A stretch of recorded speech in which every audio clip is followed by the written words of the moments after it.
نامور اوورسیز پاکستانی ہیں، آپ کو اوورسیز کی شکایات کے لیے پنجاب اوورسیز کمیشن کا سربراہ بنایا گیا۔ یہ بتائیں کہ کتنی شکایات آتی ہیں؟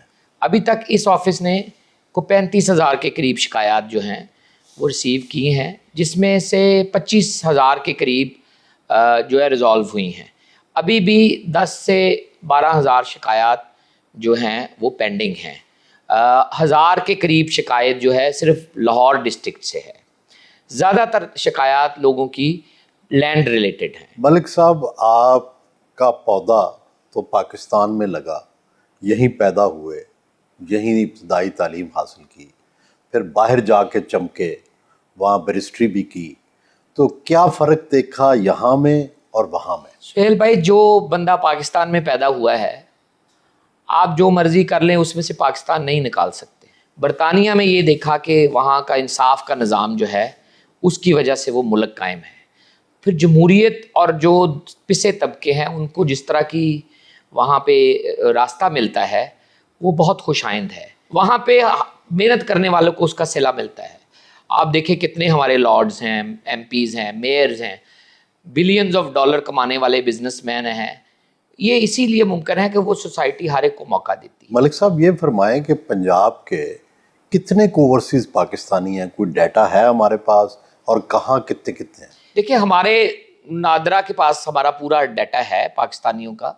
80 ملین کا صوبہ ہے، یہاں سے میرے خیال میں 4 سے 6 ملین لوگ جو ہیں وہ پنجاب سے تعلق رکھتے ہیں۔ زیادہ تر پٹی سے تعلق رکھنے والے لوگ ہیں، یہ پنڈی سے لے کے لاہور تک۔ فیصل آباد کے بہت لوگ ہیں ملک سے باہر، وہ فیصل آباد والے ڈویژن کے، ٹوبا، سمندری، چنیوٹ، یہاں سے منڈی بہاؤدین اور کھاریاں، یہ لوگ زیادہ یورپ میں ہیں۔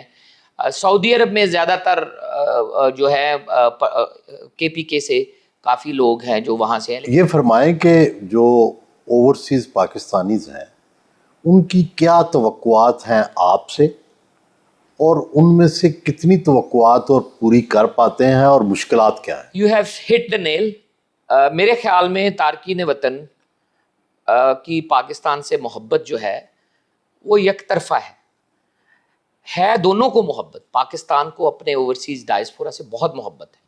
سب سے بڑا مسئلہ یہ ہے جس کی وجہ سے ایک مائنڈ سیٹ ہے کہ تارکین وطن کو یا اوورسیز پاکستانیوں کو وہیں رہنے دیں، وہ وہاں سے پیسے بھیجیں، یہاں آ کے مداخلت نہ کریں، وہیں حصہ لیں، وہیں پارلیمانوں میں جائیں، وہیں کونسلر میئر بنے، یہاں آ کے کسی قسم کی دخل اندازی نہ کریں۔ وہ اس کو دخل اندازی سمجھتے ہیں، لیکن وہ پاکستانی وہ سمجھتے ہیں کہ ہم باہر بیٹھے بھی آپ کے سفیر ہیں، ہم اگر آپ کے اسٹیک ہولڈرز اداروں میں آئیں گے تو اداروں کی بہتری کے لیے ایک نیو آئیڈیا، انوویشن لے کے آئیں گے۔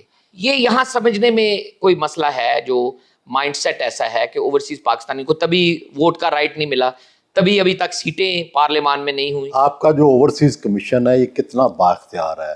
سنا ہے آپ کو تو وزیر اعلیٰ سے جو ہے وہ بازیابی بھی نہیں ملتی۔ دیکھیں، میرا خیال وزیر اعلیٰ سے بازیابی اچھی سمبولک ایک جیسچر ہے، ہونا چاہیے، لیکن ایز سچ یہ ادارہ جس مقصد کے لیے بنایا گیا تھا، over the period of time اس میں جوڑ توڑ اور توڑ پھوڑ سے یہ ابھی ہاف اسٹرینتھ پہ چل رہا ہے۔ اس کو بند کرنے کی کوششیں کی گئی ہیں۔ اس آفس کے اوپر لوگوں کی نظر ہے کہ یہ سی ایم ہاؤس میں یہ اوورسیز پاکستانی باہر سے آ کے یہ ان کو کیوں یہ دفتر دیا گیا ہے۔ یہ سوچ بدلنے کی ضرورت ہے۔ یہی سوچ جب بدلے گی، اختیار بھی آ جائے گا، بازیابیاں بھی ہو جائیں گی۔ نواز شریف صاحب اچھے طریقے سے ملے ہیں، شہباز شریف صاحب اچھے طریقے سے ملے ہیں، مریم صاحبہ کیونکہ کافی ان کے پاس کام کا لوڈ ہے، تو ہم چاہتے ہیں کہ جب ملے پرپسفلی، میننگ فلی ملے۔ میل ملاقات ہوتی رہتی ہے، لیکن یہ ملاقات بہت ضروری ہے کیونکہ اس میں اس کا روڈ میپ بنے گا کہ نئی دنیا میں اوورسیز پاکستانی کمیشن اوورسیز کے لیے کیا نئے آئیڈیاز لے کے آئے گا، کیا ہم دیں گے، اور مریم نواز شریف صاحبہ کا کیا ویژن ہے، کیونکہ وہ ہر طرف ہر ادارے کو ری ویمپ کر رہی ہیں۔ ہر دن ہم دیکھ رہے ہیں کہ کوئی نہ کوئی انوگریشن ہو رہی ہے۔ ہمیں بھی یہ توقع ہے کہ جب او پی سی کی باری آئے گی کہ اس میں مریم نواز شریف صاحبہ سے لوگ توقع ابھی باری نہیں آئی، ابھی باری نہیں آئی، اور ابھی نیئر فیوچر میں شاید ابھی اور 2-3 مہینے لگ جائے، لیکن ہم اپنا ہوم ورک تیزی سے کر رہے ہیں۔ ملک صاحب یہ فرمائیے کہ ایک فیڈرل سطح پر اوورسیز کا ادارہ ہے, ایک صوبائی سطح پر یہ ادارہ ہے, تو ان کے اندر کوآرڈینیشن کتنی ہے اور آپس میں کانفلکٹس کتنے ہیں؟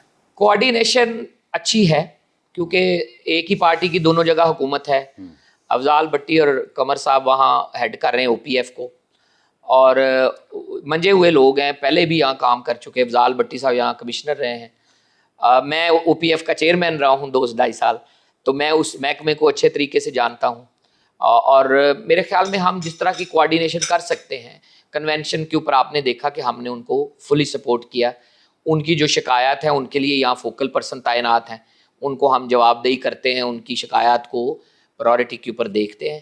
لیکن پولیٹیکل لیڈرشپ جب پیٹرنیج کرے گی تو یہ بہتر طور پہ کام کر سکے گی. یہ 2 ادارے نہیں, بہت سارے اور بھی ادارے ہیں. مثلاً اوورسیز پاکستانی کمیشن اسلام آباد بننا ہے, اوورسیز پاکستانی کمیشن میر پور آزاد کشمیر مسودہ بنا ہوا ہے, وہ کک سٹارٹ ہونا ہے.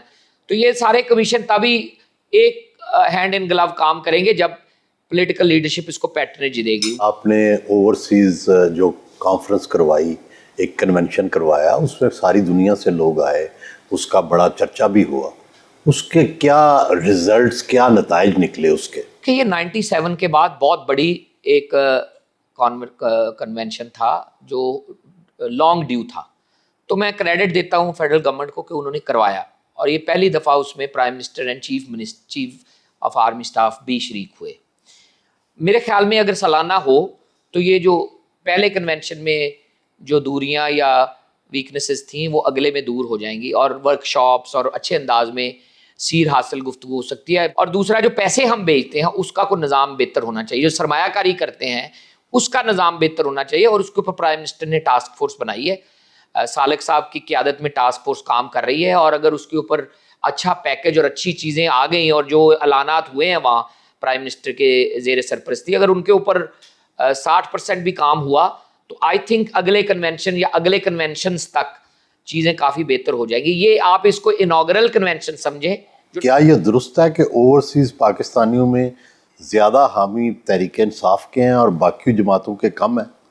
سہیل صاحب یہ مس نارما ہے. انہوں نے کام زیادہ کیا ہے, انہوں نے اوورسیز پڑھے لکھے طبقے کو ممبر سازی کے ذریعے ممبر بنا کے پولیٹیکل الائن کیا ہے. ہم نے 18 سے 35 سال کے جو لوگ ہیں یا 18 سے 25 سال کے نئے ووٹر ہیں ان کے اوپر توجہ نہیں دی, انہوں نے پہلے توجہ دے لی. اب وہ پہلے توجہ دینے کی وجہ سے وہ ان کے حامی بن گئے. اب ان کو اپنی طرف لانا کام کے ذریعے ممکن ہے. جب پاپولیرٹی جو ہے وہ کاغذوں میں, ان کا سوشل میڈیا اتنا پاورفل ہے, آپ سمجھ ہی سکتے ہیں کہ یہ ایلون مسک کا دور ہے.